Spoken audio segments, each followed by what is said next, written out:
Hi guys, welcome to another episode of Codivated. And today we have a new guest, Nelly. Karibu sana. Thank you. Yeah, it's a pleasure having you. Is this your first rodeo? Yes. Oh, okay, perfect, Yes, perfect, yeah. perfect. Feeling a bit nervous? Let's get into it. Yeah. Yes. The host is nervous, so. Yeah. And I've done this like how many times? How many times have I done this? This is like how many episodes, Tony? How many episodes? 13. 13, eh? Yeah. You can Okay. imagine every other time there's always that feeling, eh? Yeah. Yeah. Yes. Yeah. So have you ever had any stage presence before? Stage frights? Stage fright. I wouldn't say I'm scared of being on stage or speaking in public, but I am more concerned about not giving the right message as much as I would like to pass my message as clearly as possible. Okay. Yes. But today you just relax. Yes. It's not a political rally. Yeah.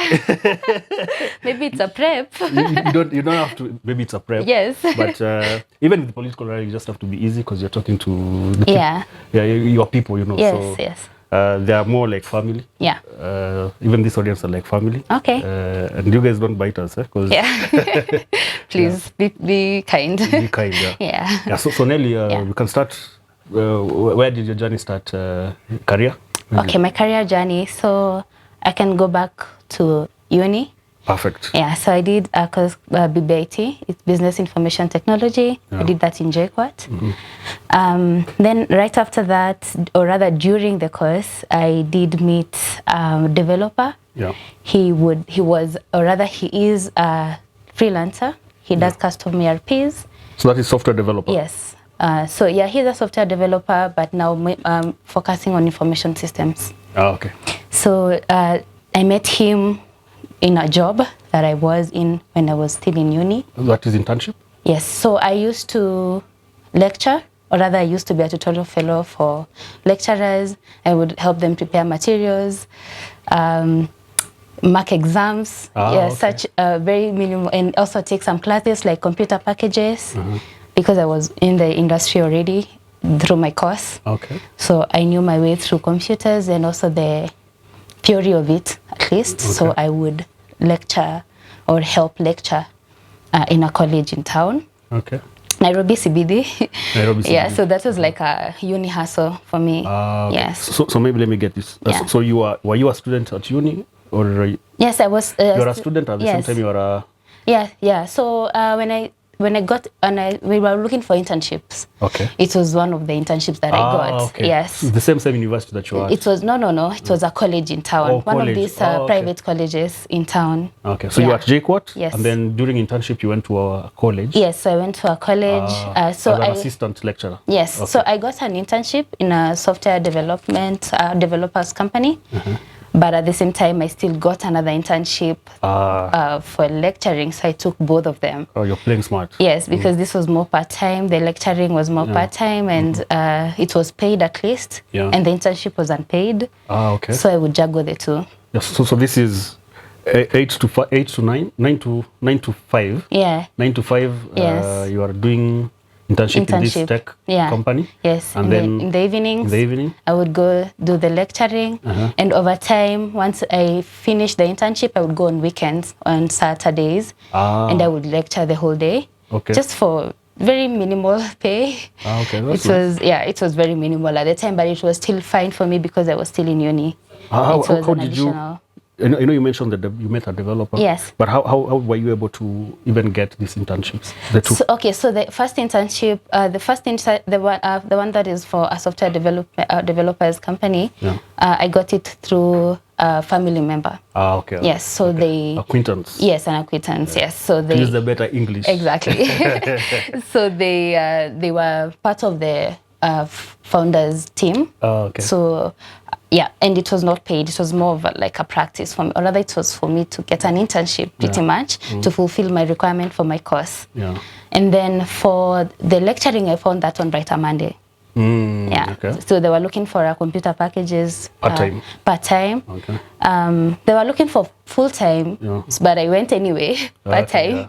So they got their part-time lecturer, but I spread my case and got the part-time gig. Wow. Okay. Yeah. Nice.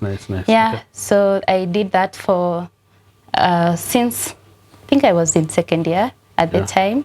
And then throughout until I completed uni, I would go during the weekends or when we are on long holidays, I would still go and do my lectures there. And I think that gave me a lot of experience with them in terms of talking to people, talking to students, addressing concerns, etc. And during that time, the college was implementing a school management information system. No, that is JQuat. No. This college. The college, okay. Yes. Okay. So this college was implementing a software for their administrative staff. Okay. So there was a lot of hype around that. Yeah. Everybody was excited about this new software, and this developer would come to the college, and through that interaction, I would ask him questions out of curiosity. Okay, what is this information system about? And then I made the correlation between what he was doing and what my course is about. Okay. So I saw that they are very related. So from there, I got the interest of VRPs. Okay. Yes. So also during the same time, during uni, I collaborated with him. Long holidays. At one point I worked for him with him implementing a POS system for a hotel. A POS. We did a POS for a boutique. Yeah. And then, so towards the end of my schooling, 4th year, we started a project. This company was a manufacturing company and also a sales company. Yeah. So, or rather a service company. So they would manufacture air cons. Air cons, yes. Yes, or rather they would import them. I'm not sure if they used to manufacture or they used to import them. Okay. Yeah, they used to import them, and then they would install them for big company like banks, hotels, etc. Yeah. So they wanted an ERP. Okay. And now this developer was customizing for them, and at that time I supported him in requirements gathering and training and testing. So then it didn't go so well with them, so they had to stop the project for reasons best known to them. So I didn't work in the ERP world for a while. At that time I had completed uni, so I in fact at that point I was jobless. So now this is after campus? Yes, after campus, right after graduation, or rather in between finishing and graduating. There are usually like 4 months in between there. So that's what I used to do with him. I worked so you with can the say that ERPs. since second year, your internship continued with the two parties that you were involved in? So my internship continued with the school, the lecturing. They had their own developer that was working on the ERP? Yeah, so I talked to the developer on my own, and he would give me these gigs. Self-initiative. Yes, self-initiative. And he would give me these gigs when he like during the POS, I would just do the training. He had already done the implementation. He wants to have somebody on site to help the users. I would do that for him. Oh, awesome. Yeah. Yes, so uni ended this was late 2018.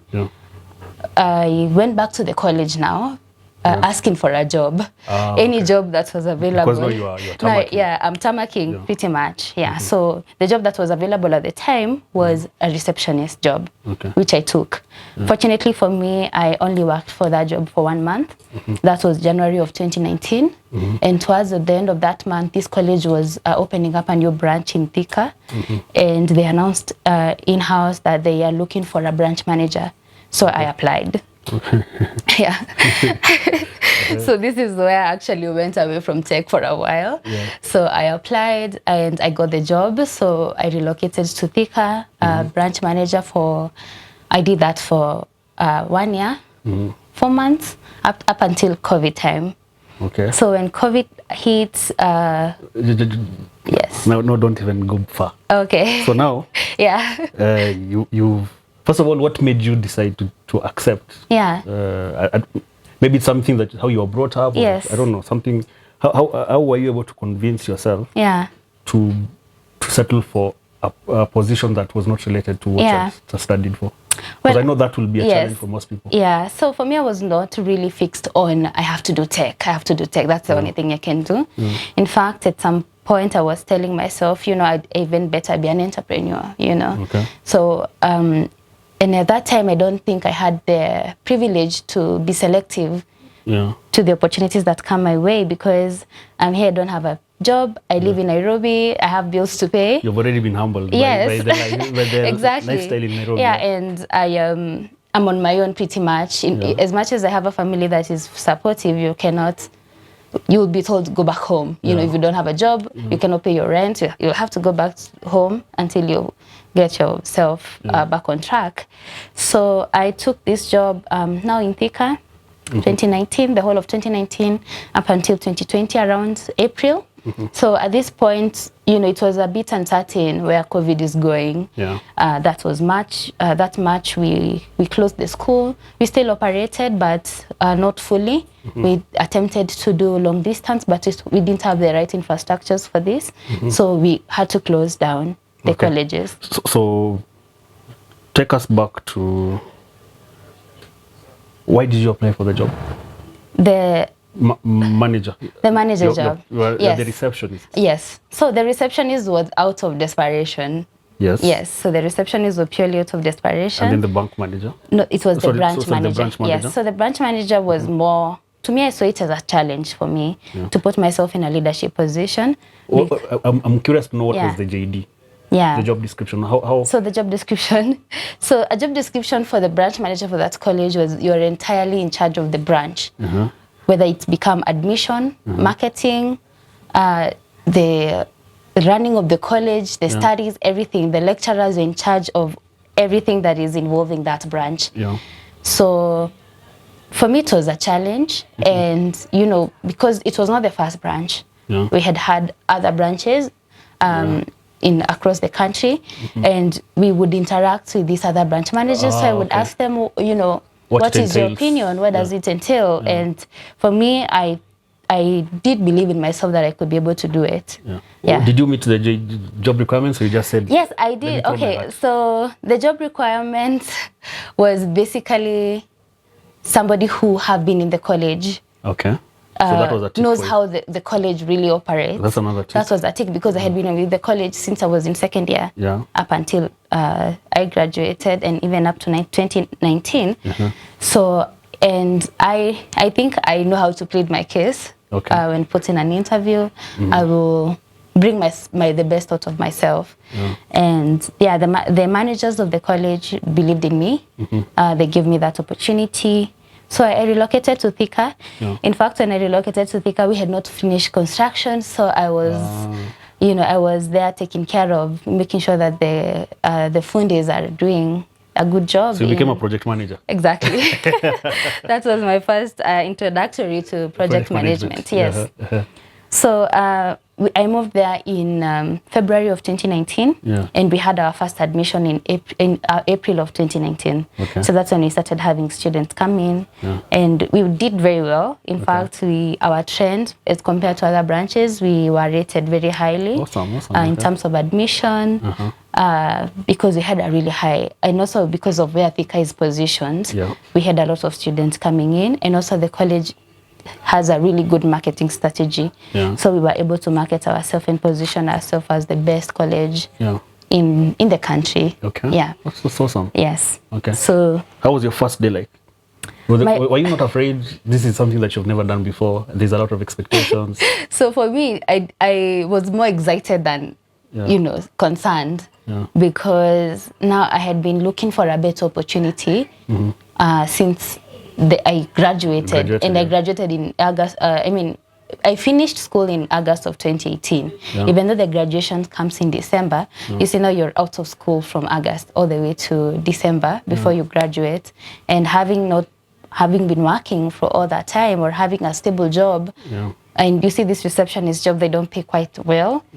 So I was eager to and also I was feeling like I'm lacking, because I have this degree and I'm a receptionist, you know. I'm still questioning myself, am I doing the right thing? And I felt like being a branch manager was a step up from that position.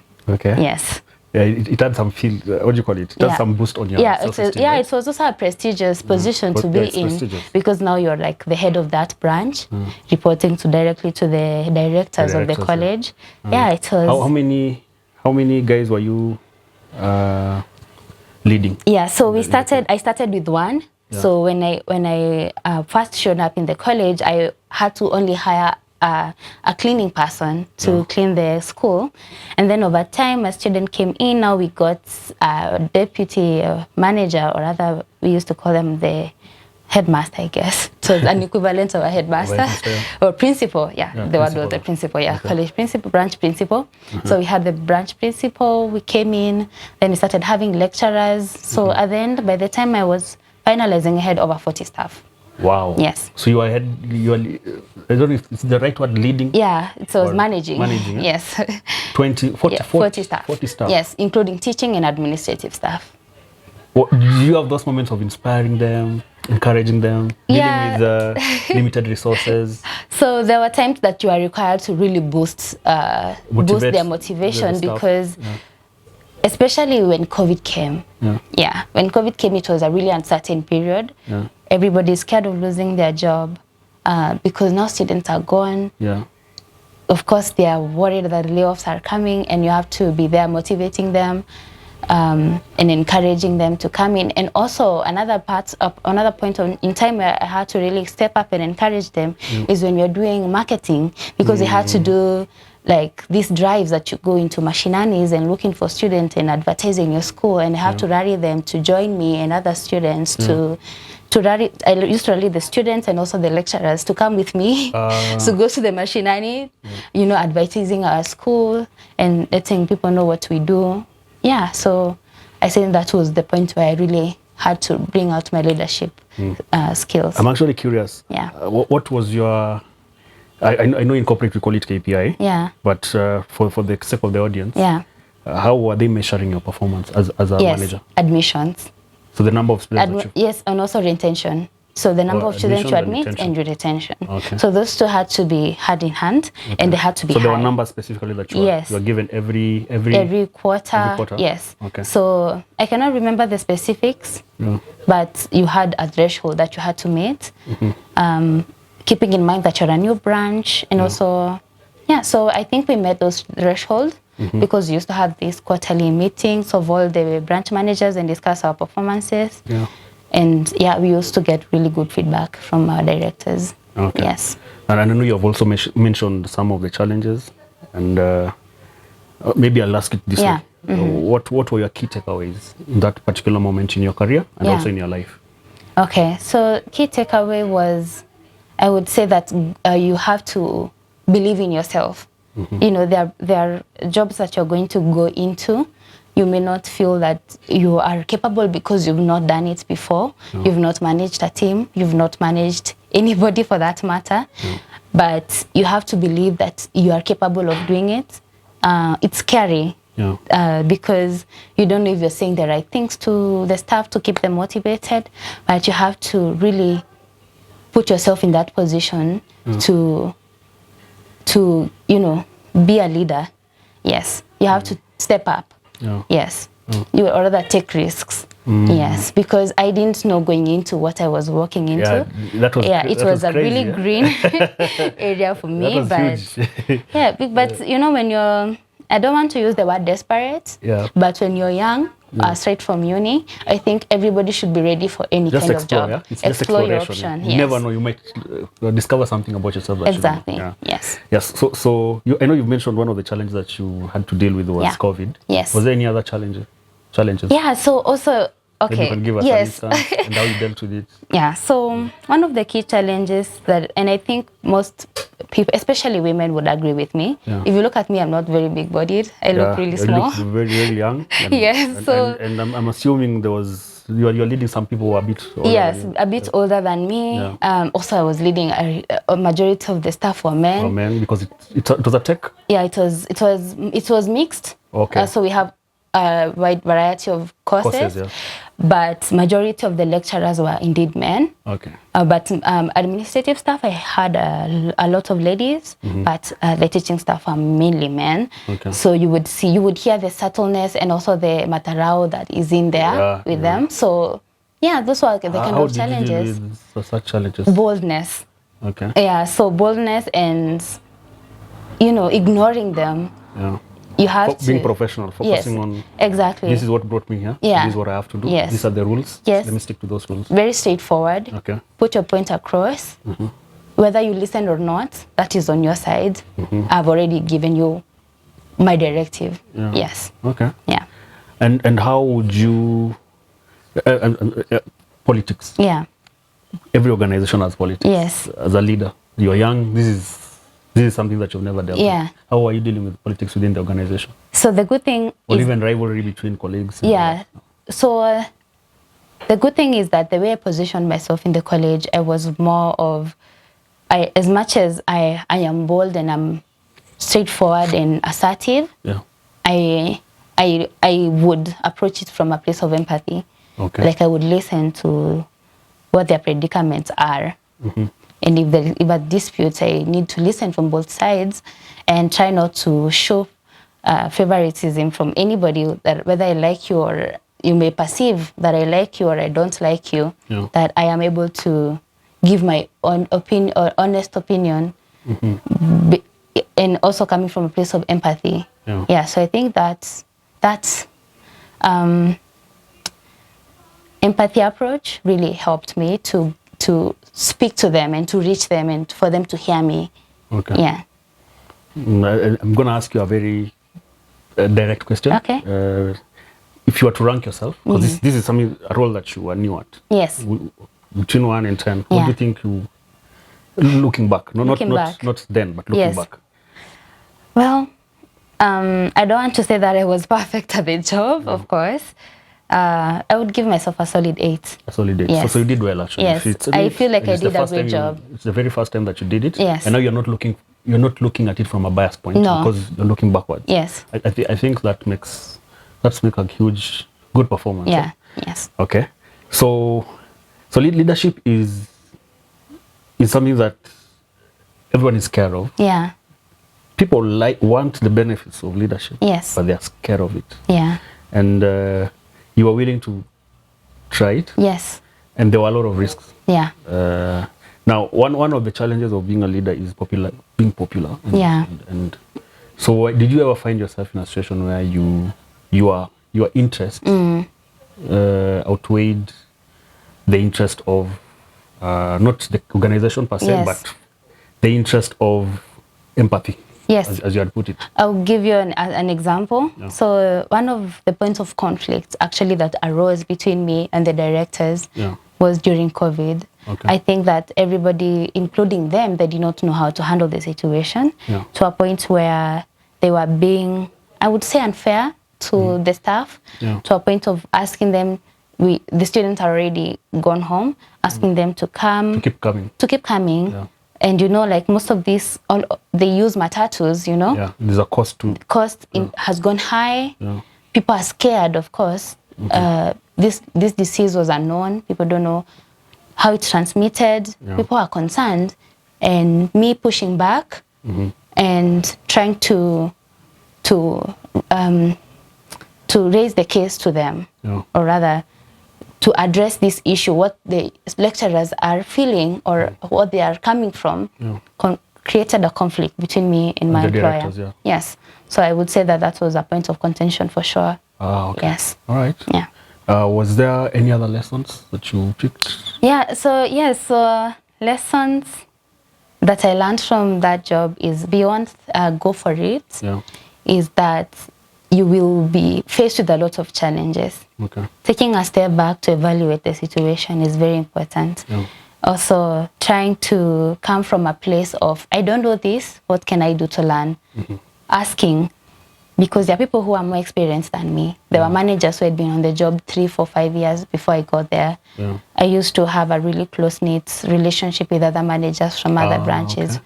We in fact had a WhatsApp group and we would communicate, asking their opinion.